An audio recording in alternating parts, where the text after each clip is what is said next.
Estamos con Fernando Viera, quien es abogado previsionalista, y a él queremos preguntarle, ¿no?, ¿qué cambia con este aumento que muy lejos está de la canasta básica de los 600.000 pesos que necesita una familia para poder vivir? ¿Y qué pasa con los jubilados? ¿Cómo los va a afectar? Principalmente los que no tienen moratoria. ¿Cómo estás, Fernando? Buen día, ¿cómo están? Bueno, el principal efecto que tiene respecto a las jubilaciones viene dado porque en la época de Macri, en la ley de movilidad del artículo 5, modificó el mínimo a percibir por aquellos jubilados que tuviesen los 30 años de aporte efectivamente cotizado, efectivamente hechos, sin haber entrado en una moratoria.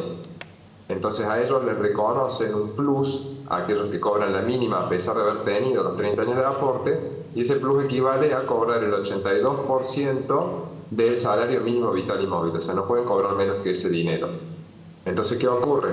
Estas personas dependen evidentemente de este salario y de los acuerdos a los que lleguen. No se llegó a un acuerdo y por laudo se determinó que va a estar en 180.000 pesos en febrero y 202.800 pesos ahora en marzo. Esto hace que para este grupo de jubilados con 30 años de aporte sin moratoria no puedan cobrar menos de 147.600 pesos en febrero y 166.296 en marzo. ¿Qué pasa con, bueno, obviamente los haberes de febrero? Muchos de ellos ya han cobrado, Claro. pero como se había tomado el salario mínimo vital y móvil anterior, que era el de diciembre, que estaba en 156.000 pesos, cobraron 127.920. Eso quiere decir que hay una diferencia de unos 19.680 pesos que deberían estar percibiendo en marzo seguramente. Ese es el efecto que tiene el salario mínimo vital y móvil con los jubilados. Bueno, también afecta e impacta, ¿no?, en otras situaciones. Por ejemplo, aquellos padres que están separados, las mensualidades, ¿también se rigen por este salario mínimo vital y móvil? Sí, hay algunas otras prestaciones que se rigen por el salario mínimo vital y móvil, así como por ejemplo también el mínimo de ganancias que estaba para la cuarta categoría, que estaba en 15 salarios mínimos vitales y móviles. Bien, esto va a poner también, va a fijar el límite en ganancias. Debería fijar también, sí, el límite que en función de la última modificación que habían realizado. Fernando, ¿cómo ve a futuro esta situación teniendo en cuenta estos valores, ¿no?, prácticamente mínimos, con una inflación que sigue en aumento? ¿Qué panorama se puede esperar para el mes de marzo? Bueno, evidentemente se ha quedado bastante lejos todos los aumentos. El día de hoy publicaron, por ejemplo, el aumento del 27,18% para todas las prestaciones y, bueno, un 30% para este sector de jubilados que cobran la mínima. Falta el bono todavía de definir. Sí. Ahora, ¿cuál es el problema? Encontramos que la inflación entre diciembre y enero está en el 51,3% acumulado. Falta la inflación de febrero, que se estima según los relevamientos que hizo el Banco Central en el 18%. Supongamos que Caputo tenga razón y esté más cerca del 10%.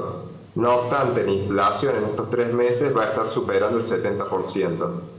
Y bueno, si lo comparamos con los aumentos que le han dado a los jubilados, tenemos que un 30% para este grupo o un 27,18%, bueno, están perdiendo en demasía. Y no solamente eso, sino que además tampoco recuperan el poder de compra perdido en todo el año 2022 y 2021. Entonces, ¿cuáles son los pronósticos? Bueno, en la medida en la que no se pueda conseguir frenar la inflación y aumentar, lograr, digamos, el crecimiento económico, si no se modifica la ley de movilidad van a seguir perdiendo. ¿Por qué digo esto? La movilidad actual se rige por, o los parámetros que toma en cuenta es la recaudación tributaria de ANSES y la variación salarial. En una etapa de recesión y de inflación, al haber recesión la recaudación es menor, las paritarias están dando por debajo de la inflación, entonces estos parámetros que ingresan en la fórmula de cálculos no alcanzan a compensar la inflación. Y así es como venimos viendo año tras año que los jubilados están perdiendo poder de compra y no llegan a alcanzarlo. Entonces, en el futuro se debería ver primero de mantener el poder adquisitivo de las prestaciones. Y yo creo que eventualmente, si se consigue mejorar la situación macroeconómica del país y en algún momento llegamos a recaudar un poco más, habría que ver la posibilidad de empezar a recomponer el poder de compra. Claro. O sea, mínimamente ahora tendremos que concentrarnos en mantener y cuando mejore la cosa, recomponer. No, muy claro, Fernando. Bueno, siempre el sector más castigado, ¿no? El de los jubilados en Argentina. Muchísimas gracias por este contacto con Telefe Noticias. Por favor, cuando guste.